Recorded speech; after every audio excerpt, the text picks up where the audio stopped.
Shalom, children. We continue our journey through the life of Yeshua this week as he and the taught ones leave the village of Beit Saida and head out to a deserted area. Do you think they were alone for very long? No. When the people found out where they were, hundreds from all around set off on foot from their villages to go and see Yeshua. When the multitude started to gather around, Yeshua saw them as sheep being scattered without a shepherd, and so had compassion on them.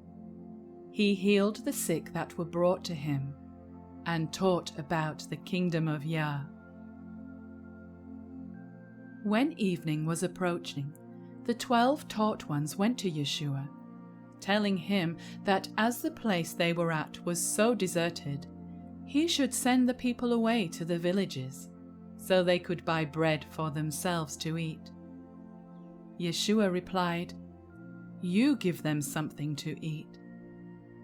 Philip reasoned it would take over 200 days' wages to pay for enough food to feed everyone here. You see, the crowd had now grown to 5,000 men, and that's not even counting the women and children who were with them. Andrew went looking to see what supplies he could find to share. There was a young lad with his packed lunch. Andrew brought him to Yeshua, saying, "This lad has with him 5 loaves of barley bread and 2 small fish." But that wasn't going to be enough to feed more than a few people, was it? I wonder what the boy was thinking as his meal was shown around and inspected by the disciples. Yeshua told the taught ones to organize the crowds to sit down on the green grass in groups of 50s and 100s.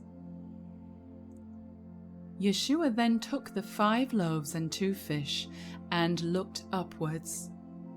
He thanked and praised the Most High. He then broke the bread and handed the lad's lunch to the disciples, who then went through the crowds to distribute it to everyone as they sat within their groups. The people took as much as they wanted, and everyone ate until they were full.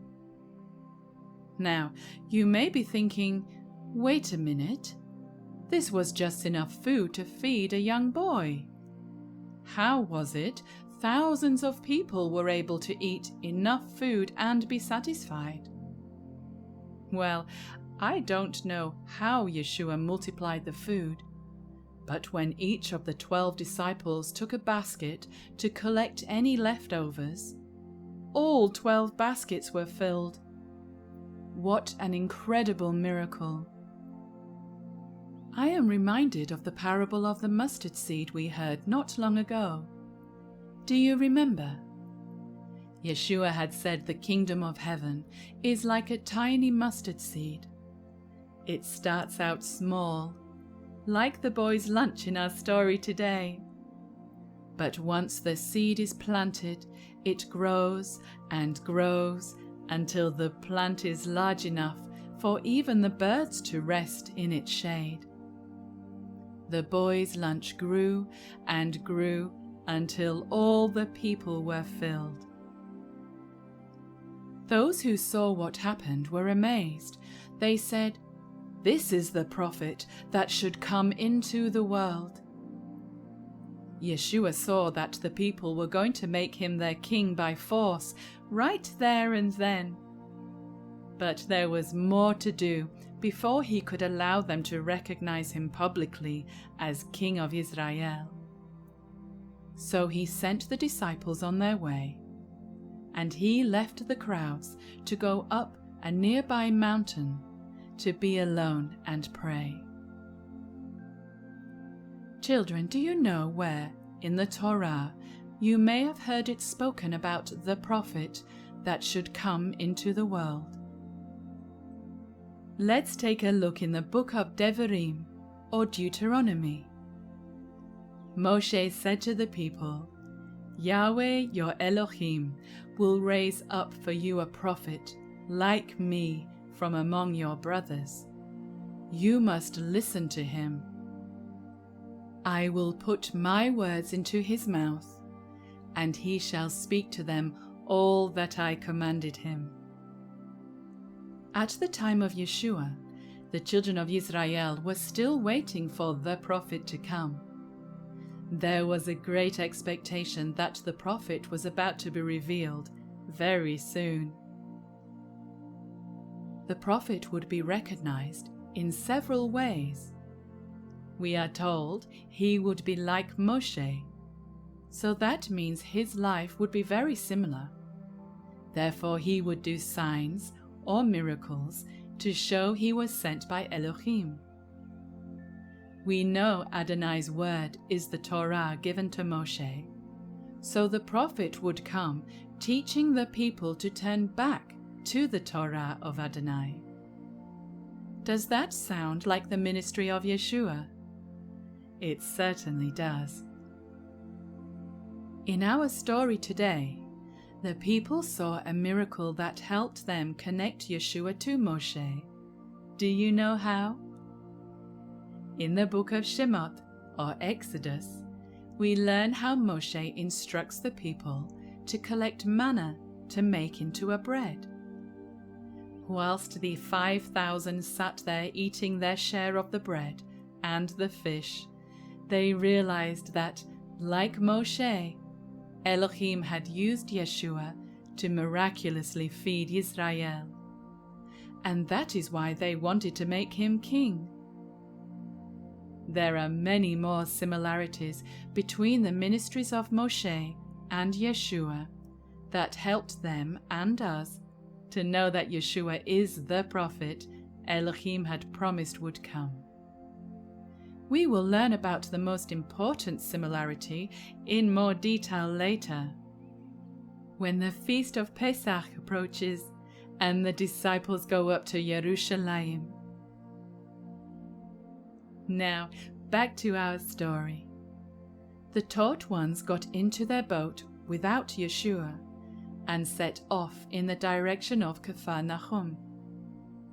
When they got out into the midst of the sea, a great westerly wind blew across the water and fought against their efforts to row north. By now, it was the 4th watch of the night.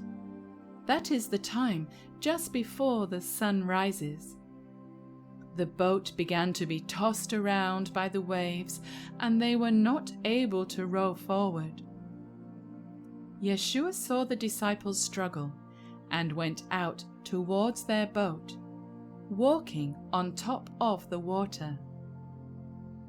That's right, on top of the water.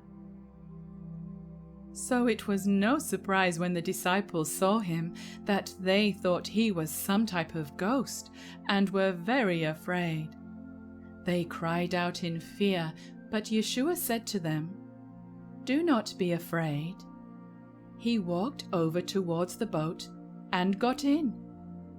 Immediately the wind stopped, and they found themselves at the shoreline of the lake, where they were headed.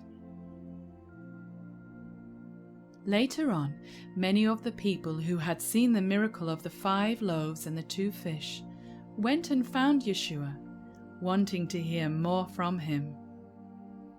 He said to them, "Moshe did not give you the bread from heaven, but my Father, and he now gives you the true bread from heaven.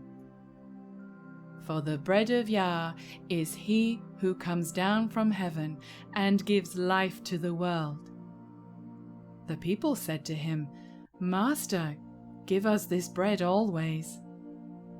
Yeshua said to them, "I am the bread of life.